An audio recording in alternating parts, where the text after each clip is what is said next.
Hey, what's up guys? I hope you're doing well. So Samsung has just announced its latest Galaxy A series smartphones, the Galaxy A52 and the Galaxy A72. And in this video, I am going to be talking about my initial impressions of the Samsung Galaxy A72 4G. I don't have the pricing details of the phone yet, but rumors suggest that it will cost around 35,000 Indian rupees for the 128GB variant, which makes it a premium mid-range phone. Okay, the first thing that I like about this device is its design and color choices. I have this blue variant with me that looks quite refreshing. While the A32 had a glossy back, the A72 gets a smooth matte finish. The camera module here merges with the rear panel and has this seamless finish that looks unique, and I quite like it honestly. Traditionally, Samsung's A-series smartphones have never disappointed when it comes to design, and the legacy continues with the Galaxy A72 as well. Likewise, despite carrying a big 5000 mAh battery inside, it looks and feels pretty sleek. And even though it occupies a large area in your hands, Samsung has managed to make the phone lightweight too. Not to forget, it also comes with premium features like IP67 dust and water resistance and dual speakers. I haven't tried submerging the phone in water just yet, but from my preliminary test, its stereo speakers sound really good. Okay, moving on, the display size remains the same as last time. However, its 6.67 inches Super AMOLED Plus screen now comes with a higher 90Hz refresh rate, replacing the 60Hz panel in its predecessor. Although this definitely is a significant upgrade, I was hoping that Samsung would use a 120Hz refresh rate screen here. Also, unlike the variable refresh rate found on its flagship smartphones, this phone cannot dynamically adjust the screen refresh rate based on content. Anyway, from what I can tell, this is an excellent display to look at. It is an excellent panel with great colors and contrast levels. The touch response of the screen is very good as well. With up to 800 nits of brightness, outdoor visibility is no issue for the Galaxy A72. Likewise, its SGS certified eye comfort feature makes looking at the phone at night a non-fatiguing experience. As expected, there is Widevine L1 certification, so you can enjoy HD content in Netflix and Amazon Prime Video. And with its stereo speaker setup, watching shows and movies is quite enjoyable. Likewise, you get an optical in-display fingerprint sensor here, which is not the fastest but gets the job done. Apart from that, you get the usual stuff like dark mode and always on display on the Galaxy A72. While the design and display are pretty impressive, the one upgrade that I was really looking forward to was in the performance department. And for some reason, Samsung has decided to go with Snapdragon 700 series chipset, more specifically the Snapdragon 720G, which is not much of an upgrade to the Snapdragon 730 which was there on the Galaxy A71.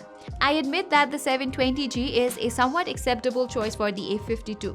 But considering A72's premium mid-range stature and how competing phones like the Realme X7 Pro has a superior Dimensity 1000 Plus chipset, and the upcoming Poco F3 or whatever it will be called will equip Snapdragon 870, the 720G is a little underwhelming. Still, it is a decent chipset for handling everyday hustle, and Samsung is well known for optimizing its hardware. However, this chipset is particularly not an ideal choice from a gaming perspective. So I think this is the one aspect where Samsung should have done better.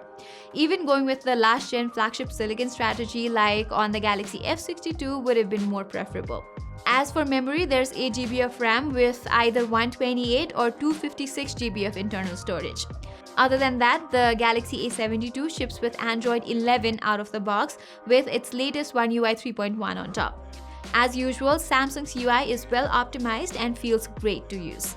Okay, finally, let's talk about the cameras. And just like last year's A71, the Samsung Galaxy A72 also features a quad camera setup at the back, consisting of a 64-megapixel primary camera, a 12-megapixel ultra-wide-angle lens, and a 5-megapixel macro lens. However, this time Samsung has included an 8-megapixel telephoto lens capable of 3 times optical zoom and 30 times digital zoom instead of the gimmicky depth sensor. I haven't been able to click a lot of pictures from the phone yet, but looking at the few shots I've managed to capture, I can say that its cameras look promising. The primary images have really good colors and ample details. The ultra-wide-angle images are equally pleasing with a wide field of view, and even macro photos are not that bad either. Although it does not have a dedicated depth sensor, the portrait images look pretty good too. Alright, moving on, the Galaxy A72 features a 32 megapixel selfie camera inside the tiny punch hole cutout up front. As far as the images are concerned, they look pleasing too. In terms of videos, we have options for 4K and 1080p, but only in 30 FPS. So yeah, no 60 FPS option still. Yet, Samsung has included OIS here and the videos come out quite stable. On top of the primary camera, even the telephoto lens can shoot super steady videos. You can also click nice stable videos from the selfie camera up to 4K 30 FPS. Okay, lastly, as I mentioned earlier, the phone has a 5000 mAh battery that supports 25-watt fast charging. And unlike Samsung's eco-friendly choice to exclude the power adapter inside the box of its flagship smartphones, you do get one for the Galaxy A72. Having used the phone for less than a day, I haven't been able to judge its battery life yet, so stay tuned for the full review where I'll be discussing everything in detail. So yeah, that was all for my initial impressions of the Samsung Galaxy A72. I will come up with its full review after using it for some more time, so do subscribe to our channel and hit that bell icon to never miss a video from us. And more importantly, do let me know what you make of the Samsung Galaxy A72 in the comments below. Till then, I'm Pratima Adhikari and I'll see you in the next video.